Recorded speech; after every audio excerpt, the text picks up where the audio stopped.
get the ball rolling towards Great Balls of Fire, Raw starts to pick up a little bit.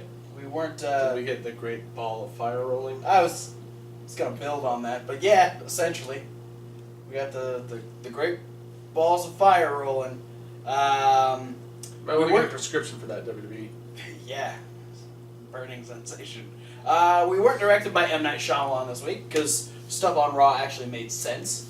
And I think we had some great direction towards the pay-per-view, despite how shitty the pay-per-view's name is. And we started it off by having Brock Lesnar and Paul Heyman come out, as was established last week due to the attack on Paul Heyman from Joe. And they did their usual thing where they run down the person that they're going to be facing. And Brock stands there. Yeah, because Brock can't talk. But Brock can fight, and he did indeed do that as Samoa Joe got in the ring. Paul Heyman got the fuck out of Dodge, and then Samoa Joe... Which is the smart decision. Yes. Samoa Joe threw a headbutt, and it was fucking off to the races for these two. They beat the shit out of each other. Brock learned a clothesline and used it on a security guard or two. Joe booted Brock directly in the mush. Yeah. By the mush, that's his face. And took Brock down.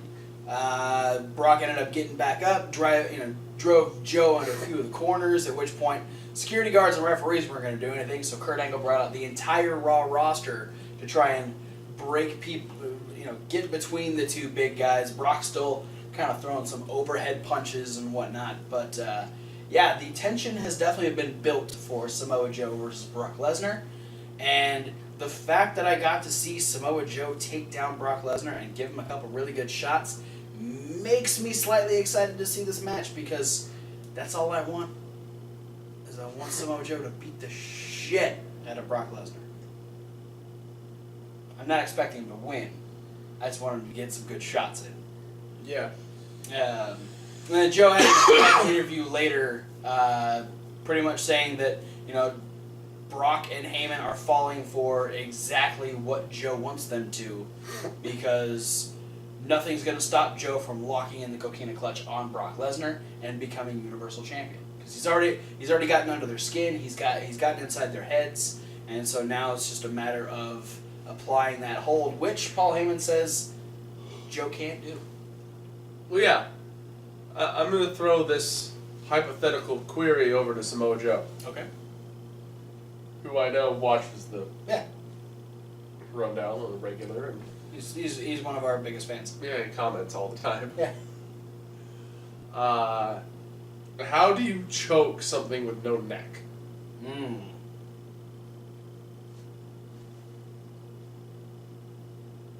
Good question. Yeah. But I think if anyone would know, it's Samoa Joe. Yeah, 'cause he's pretty necklace himself. Yeah. He's well versed in the no-neck anatomy. I mean, one of his mentors in TNA was Taz. He was the human no-neck machine. He teamed with Scott Steiner, who's given his neck up to giant shoulder muscles. His neck was transplanted into his biceps.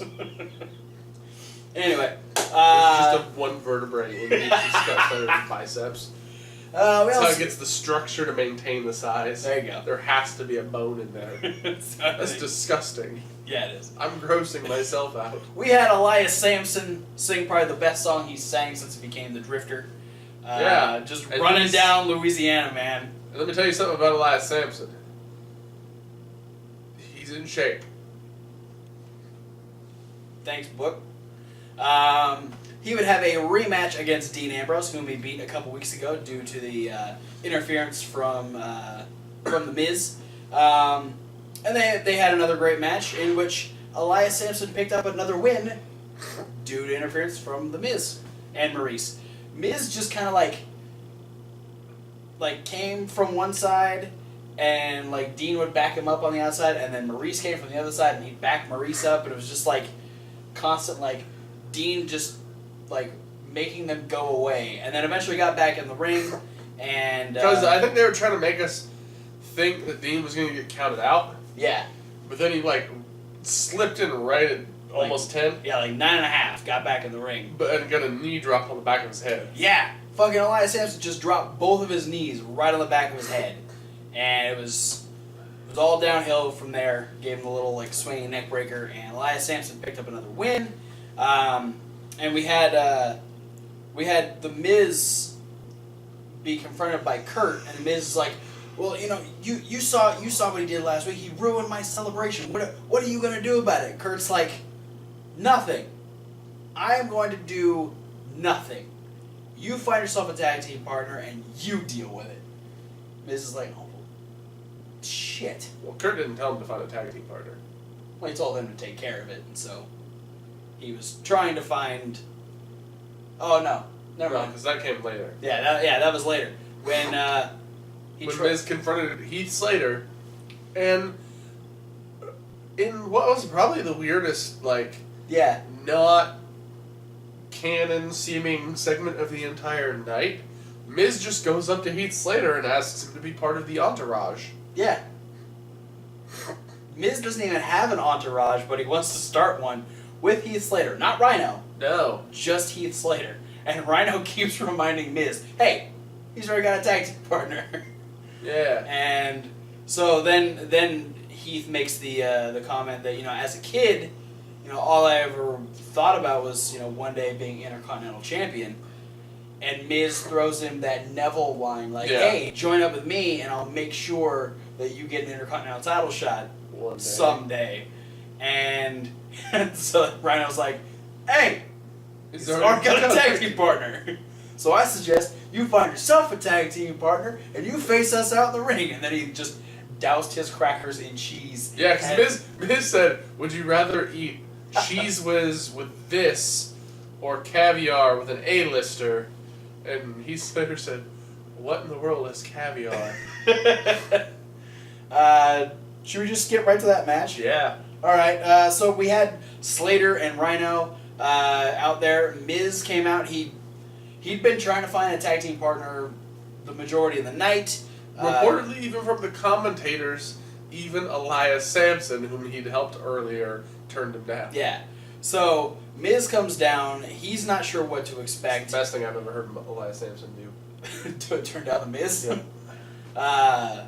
And so, Miz is just kind of waiting to see who's going to step up to the plate, and it ends up being the Dancing Bear from the Miz Intercontinental Title celebration last week. Except way bigger. And riding a tricycle. Yeah, a way bigger version of the bear. Yes. I guess you could say he was taking bearoids. Your jokes are worse than the commentators. And they had some unbearable ones. Hey-o. Anyway, so yeah. So Bear did the bear hug. Yeah, that's all I asked the for. crowd was so into the bear. Yep. They just wanted the bear. But Miz was convinced it was Dean Ambrose. Yep. So he didn't want to tag the bear in, so the bear ended up tagging himself in. Yep. Ended up putting the bear hug on Heath Slater. And then it got to a point where the Miz was like, no, I can't take this anymore. Beat the shit out of the bear on the outside. Took the mask off, and it was some other jobber dude. Not the same one from last week. And just kind of left him laying. Got back in the ring and was, starting to fight off Slater and Rhino again. The bear got back in the ring. And then... After serving a 30-day wellness policy suspension. What? Well, he's so much smaller the second time around. Oh, he got off those... I'm not going to say it. He got off the juice. He ended up hitting the Dirty Deeds on Heath Slater. And Maurice tried to warn The Miz, hey, that's actually Dean Ambrose. Well, Miz turns around and he looks at the bear like, what the fuck is going on? Because I just beat you up. And so the bear takes the mask off again, and it is in fact Dean Ambrose, who ends up dropping The Miz with Dirty Deeds. And then kind of looks over and goes, whatever. Rolls Heath Slater over onto The Miz while Rhino's just like, what the fuck is happening right now? And Heath Slater and Rhino pick up a tag team win on Raw. Yeah, over The Miz and Dean Ambrose. No, it was The Miz and Big John Cub. Ah, yes. That was his name. Yeah, the bare knuckle fighting champion of the 100-acre woods. Jesus Christ. Corey had so many stats about this fucking bear. Yep. It was terrible. And the best thing that ever happened. No, and then that's when they revealed that the new 3MB is going to be Heath Slater, Rhino, and Dean Ambrose in a bear costume. They're just going to be called 3 Mad Bears. 3 Mad Bears. Nope. We had Goldust and R-Truth throw promos back at each other again. Hey, R-Truth learned another movie. Yeah, R-Truth didn't quote Pulp Fiction this week. No, with Cool Hand Luke. Yeah, Cool Hand Luke instead. And, you know, this was the fact that he didn't repeat himself. It felt like, you know, it felt better to hear different words than the same. For him to quote, "I'm gonna get you, sucker." Oh man, that might be a Booker T thing. He'll get Booker T in on one of these things. No, if Booker T comes in, he's gonna just redo the Pulp Fiction line. Well, that's true. Him and Eddie Guerrero did that trailer. Yep. Yeah, Goldust was still great. Goldust kind of throwing not only R-Truth but everyone kind of under the bus, saying that, you know, none of them ever believed in him, and that you know, maybe it's because he makes us uncomfortable, as he centrally rubbed himself. Are they going to stretch this all the way until Great Balls of Fire? Probably. That's a long fucking time. We still have 4 more weeks. Hey man, we stretched the opening. This is just full circle. Oh, that's what it is! Holy shit! This is, they're gonna go as many weeks as it took for the Golden Truth to actually get together as it will be for them to have their match. Jesus Christ. Which means at some point, Breezango is getting drafted back to Raw, and there's gonna be like some weird reason that Fandango starts teaming with Goldust again, and then Tyler Breeze teams with R-Truth, and we're going to have that whole shtick happening again. Let's not. It's going to be a wild ride, people.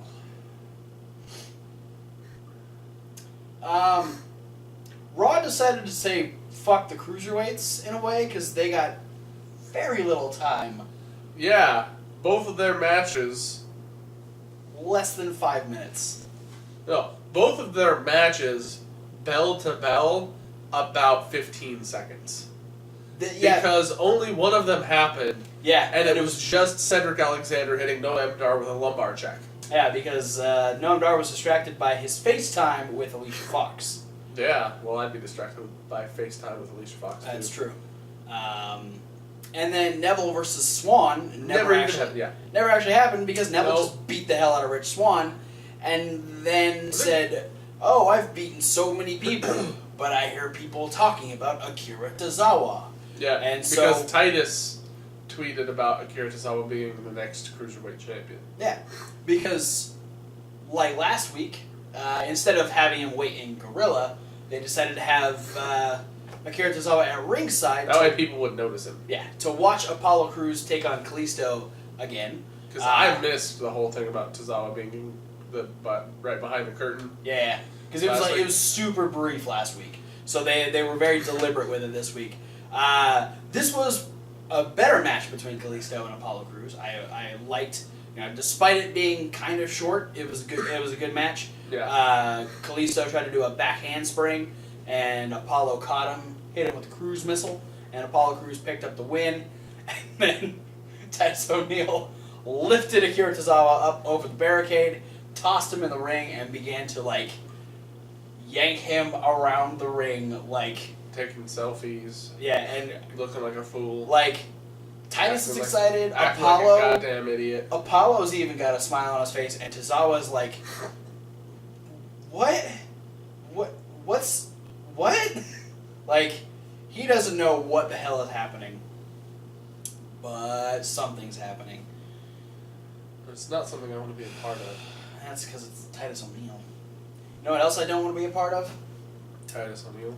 Roman Reigns' Super SummerSlam announcement next week. I bet Roman Reigns' announcement is going to be, despite the fact that I haven't won a #1 contenders match, I'm going to get to face whoever is the winner of the championship match at Great Balls of Fire at SummerSlam. Oh.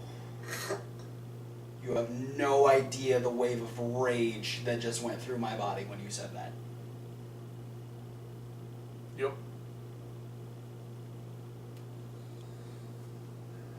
But that's what happens when you are the man muscle that Vince's man meat has a big man boner for. You get unlimited man title shots. Man didn't work on that one. No, that's okay. Bray Wyatt did a promo into a promo. Yeah. Promo. Randy Orton made a cameo. Yeah, because they haven't updated the little, like, one of his little, like, whoop, whoop, whoop, whoop. They haven't cut the Randy Orton part out of that one. But yeah, he ended up... Pretty sure he just made, like, one of the Three Stooges noises. Whoop, whoop, whoop, whoop, whoop. That's, yeah. That'd be great if that was... They just sample it. They sample a bunch of sounds from Three Stooges. That'd be great if that was one of, like, Bray Wyatt's little transitional things. Is just Zoidberg on the screen. No. Yeah, he ended up doing a promo on the Tron to a promo in the ring. Interrupted by a promo by Seth Rollins. And then, like, whoop, whoop, whoop, whoop, whoop, back onto the Tron. And another promo on the Tron. And then the promo ended. Like, okay, I'm cool with us doing... Cat and mouse game. I'm cool with us doing Bray Wyatt versus Seth Rollins, but what the fuck happened to Bray Wyatt versus Finn Balor? I already went out and explained this one, like, last week or the week before. I'm sure you did, but I don't remember. It's WWE is wanting to steer clear enough of the two supernatural entities of Monday Night Raw. To avoid another House of Horrors, yes. Yeah, right. Another Randy Orton Sparkle Eyes debacle. That's right. No more sparkly eyes. That's the thing, though. Finn Balor can get away with sparkly eyes because he's a demon. Yeah, but... Randy Orton's just a fucking snake. No, but here's the whole thing, though. Nobody can really get away with the fucking sparkly eyes because it looked dumb. Well... That's true. That's what they want to avoid. They want to avoid... And so that's why they're gonna... And it's gonna come back around. It's gonna actually happen at some point in the future. They just want it to be far enough in the future that House of Horrors and Sparkle Eyes and the sheeple with the fucking staff whatever thing, that fucking symbol thing was. The bullseye on Randy's crotch. Yeah. That's gonna be out of people's, like, current state of memories. Okay. They're dragging so they can do that all again. With Finn Balor, where Yeah. it'll actually make sense. And hopefully be less stupid. Can't wait for the part where Finn Balor goes up and digs up Sister Abigail's grave and lights his house on fire. Gross. So, guess what? This Sunday, SmackDown puts on the very first Women's Money in the Bank ladder match. And so Raw went, holy shit, look at all this talent we have in our women's division. Let's put them all on TV. Yeah, let's put every single one of them in a segment except for Bayley, like, all right at the same time. So they all went out in the ring and talked. Bayley just did an awkward interview with Corey later on in the show. Which I have my own theories about that, but I'm not going to go into it. All right, we'll do that. Do that later, when whatever maybe your theory comes to light or something. But yeah, we had Alexa out there talking about how she was forced to defend her championship against Nia Jax last week, and that she shouldn't be forced to do things like that. Nia Jax came out and said, "Excuse me, but you said that I deserved a title shot." And Alexa's like, "Did I say forced? I meant honored to defend it." So Alexa tries to talk her way out of it, and she tries to turn Nia against the rest of the. Against specifically Dana Brooke and Mickie James. Because Dana and Mickie come out and they essentially each have a bus to throw Alexa under. Yeah, about the whole backstage segment about when she was talking about the Nia Jax problem. So then Nia turns over to her, and so Alexa's like, no, I didn't say that. And she starts running down Dana and Mickie. And then Emma comes out. And then Emma's like, bitches move, spotlight on me, fuck you all, I want a title shot. And then Sasha's she's like, remember when I was here for 2 weeks? Yeah, and Sasha's like, bitch, I'm the only other person who's held that Raw Women's Championship in this ring, so let's fucking fight. And they did. Yeah. They fucking brawled. And then after a commercial break, we Teddy Long match. Teddy Longed into a 6 women's tag match. Which was good. Yeah. It was fun. Yeah. Everyone got their moments. It's nice to see Emma back. It's nice to see, the women doing something on Raw. But, this is your life. No. Anything but that. But we had Sasha, Dana, and Mickey all pick up the win after Mickey just took it to Nia on the outside after Alexa just walked away. She was done. Alexa ditched. Nia did make a blind tag. Yeah, to Emma, because Emma was kind of like trying to hog the spotlight, so she wasn't really making tags. So yeah, Nia tags herself in. No, but Emma ended up getting tagged back in. Yeah. She was the one that ended up taking the fall. Because Nia gets low-bridged, and then Mickey dives on her on the outside. And while Alexa looks on from the stage, then Emma does the one thing you don't do to Sasha Banks. She tries to roll her up with her arm between her legs, and then she rolls over into the bank statement. And Emma taps out. And then all 5 women turn their angry faces towards Alexa Bliss. Yeah. Who is just like, I don't give a fuck. She's like, she looks so snobby up on the stage, but she's got 5 women that just want to kill her. Yeah, her facial expression keeps changing between, I am the champion, oh shit, they all hate me, but I am the champion, but I have 5 other people who want to beat me up now. But I am the champion, so... And it doesn't help that she's the smallest on the roster. Yeah. So... sure you don't want to go into any theories on Corey and Bayley? Well, the theory doesn't have anything to do with Corey Graves. Okay, just Bayley. It's all about Bayley. Okay. Bayley's awkward interview of, why didn't you, hit Alexa with the kendo stick when you had the chance? Oh, yeah. And Bayley's whole, well, I'm not here to hurt people. I'm here to win matches, and I'm here to make everybody happy. I'm here to be an inspiration. Yada, yada, yada. I think they are going to purposely beat friendly Bayley like a dead horse until we get sick of it, and Bayley's going to snap. Then we get that heel Bayley that we saw in the Snickers commercial or whatever it was. I'm not necessarily going to say it's going to be a heel Bayley. It's just going to be... Because I think what's going to happen is it's going to get a very positive crowd reaction. Probably. Because I think that's what they're going to be doing on purpose, is they're going to force feed how positive Bayley is every week for probably until like SummerSlam or something. Okay. And then there's going to be some sort of a tipping point around there. And like the whole thing is I tried to be what everyone... That's going to be the whole thing, is Bayley's trying to live up to the expectations of who Bayley's always been. Right, and it's not working on the main roster. And it's just... her frustration is going to get to a boiling point, and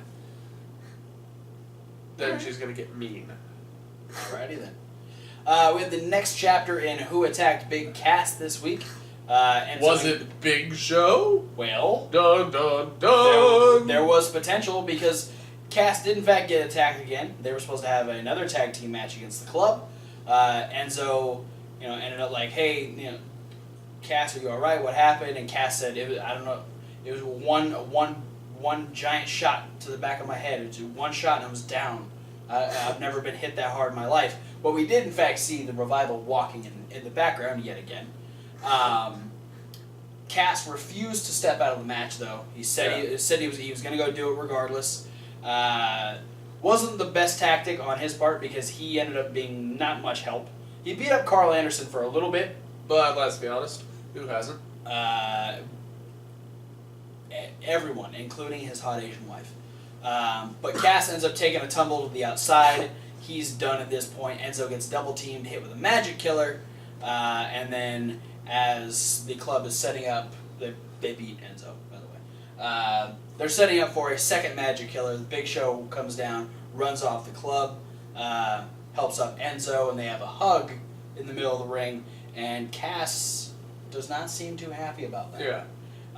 To which it's one of those moments that's like way too conveniently like inconvenient in the way that it's like Cass and Enzo, or Big Show and Enzo are hugging directly in the center of the ring, but they just both happen to be facing the hard camera, like with their faces, so they don't see Cass, who's standing perfectly in between them, like on the apron of the ring, looking like slightly angry but slightly confused and like a little bit betrayed.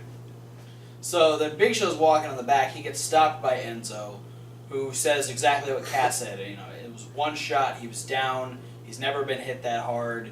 I just for peace of mind, I got to know that it was you. And Big Show's like, "Are you fucking serious? Like, I help you 2 weeks in a row, and you think that I'm the one that? Oh, wait a second. You're speaking for Cass, aren't you?" And so he proceeds to tell Enzo that there's only one word that describes Cass, and that's SAWFT, and he walks away. Alrighty then.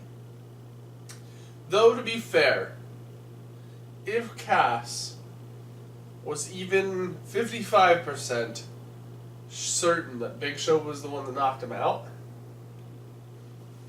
you know, if I was in that position, I'm not going to confront Big Show face to face again.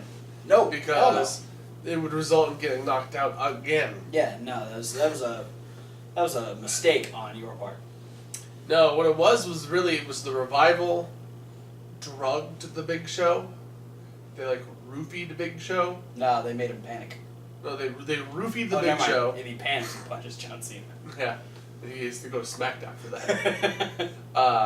On July 4th. Yeah, they roofied the Big Show, and then they used a forklift, and they put like the little fork under each one of Big Show's arms, and they just carried him to where Cass was via the forklift, and then they each grabbed Big Show's hand and swung it into Cass's face. In my head, or into the back of his head. This is the most hilarious cartoon of all time. Like, Cass is like lifting something heavy, he's just getting ready, and then he doesn't hear the fucking forklift behind him, like, get right behind his head, and then both Dash and Dawson nor does he hear Dash and Dawson struggling to move Big Show's ginormous hand. And somehow Dash and Dawson, controlling another person's hand, has enough force to just knock Cass unconscious. That's because it's the KO punch, though. But Big Show's hand is a weapon of mass destruction. But Big Show's not throwing it. It's two guys throwing it. That still don't equal the size of the Big Show, but... Anyway. But again, Cass is soft, so maybe it's easier to knock him out. Speaking of tag teams, our main event was a 2 out of 3 falls match for the Raw Tag Team Championships. Cesaro and Sheamus defending against the Hardy Boys. Cesaro and Sheamus pick up the first fall in quick manner.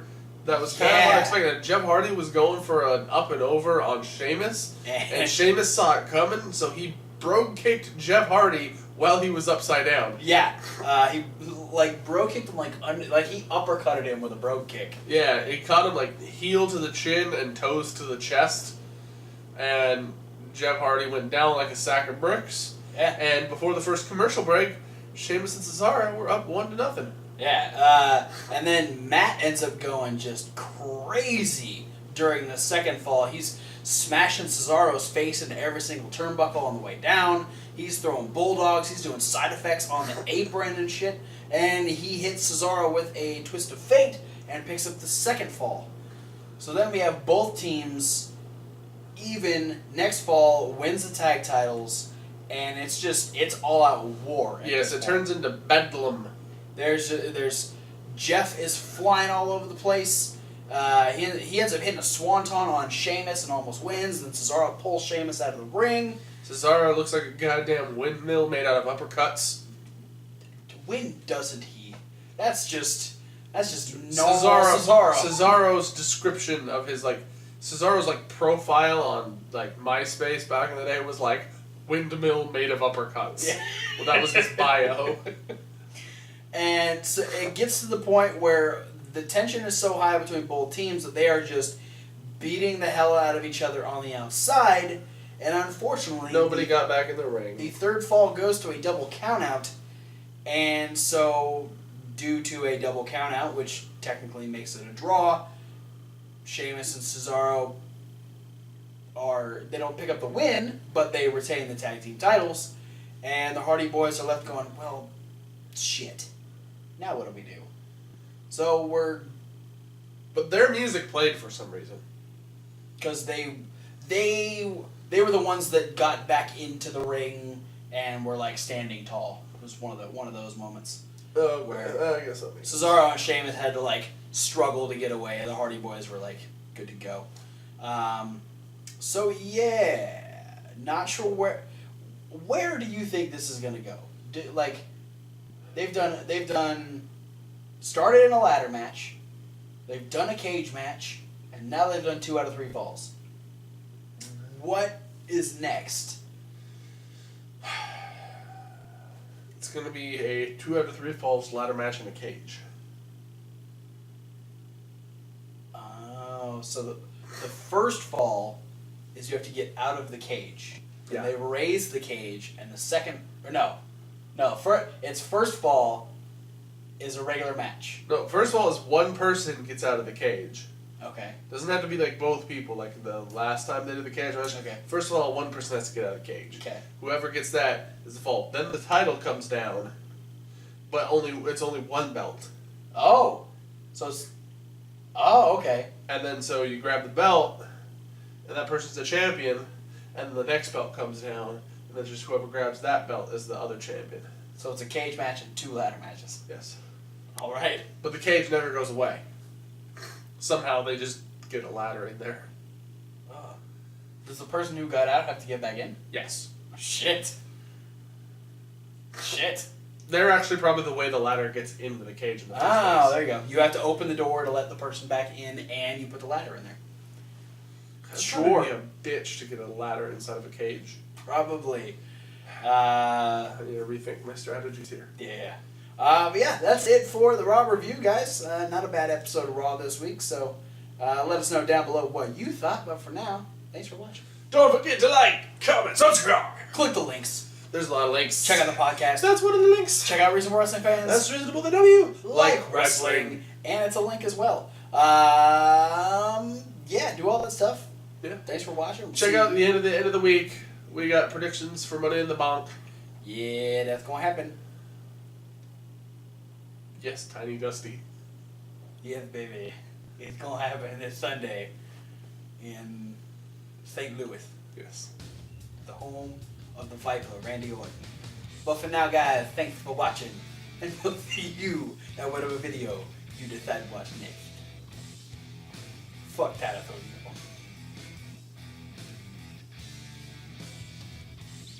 Fuck Titus O'Neil. So proud of that outro.